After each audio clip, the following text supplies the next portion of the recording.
Now let's define cylinders.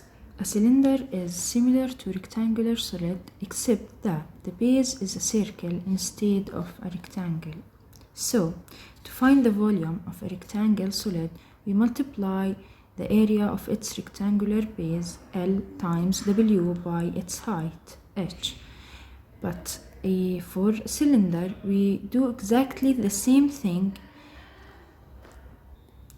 So the volume of a cylinder is the area of its circular base, which is pi times r squared times its height h. By the way, the surface area of a cylinder depends on whether you are envisioning a tube such as a straw without a top and bottom, or can which has both top and bottom.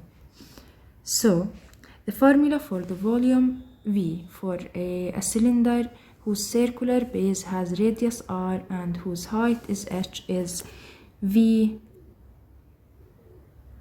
equals pi times r squared times h.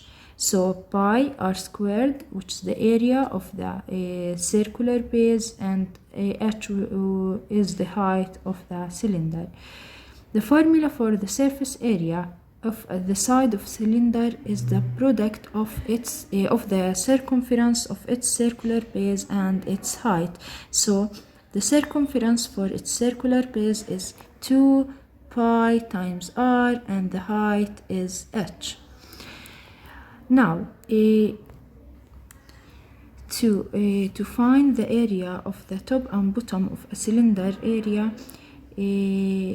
which are pi times r squared, so we have two circular base, so 2 times pi r squared plus the total face area of a cylindrical can, which is 2 pi the circumference of the circle times the height.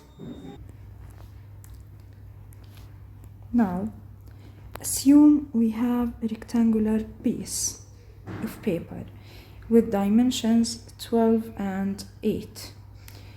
There are two ways to make a cylinder from this rectangular piece. You could tape the 8 sides together, or you could tape the 12 sides together. Note that these cylinders don't have the same volume. So, from this rectangular piece, we can make two cylinders. The first one, cylinder number 1, when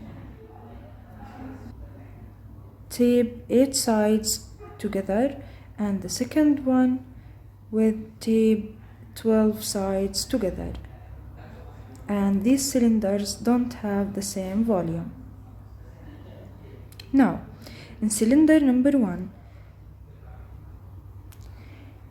as you know, the circumference of the circle equals 12, which is the length of the rectangular piece. So, the circumference equals 2 pi r. When we equal 12 with 2 pi r, we can find the radius of the circle. So the radius equals 6 over pi. Now, let's find the volume. The volume of the cylinder equals pi times r squared times the height, which is the width of the rectangular piece. So, after we find the volume, we get that volume equals 288 over pi. Now, let's find the volume for the second cylinder, cylinder number 2. Here, the circumference for this cylinder for the circular base equals 8, which is the width of the rectangular piece. So, after we find the radius, which is 4 over pi, we can find the volume by using the formula pi r squared times the height, and here the height is 12, which is the length of the rectangular piece. So the volume here is 189.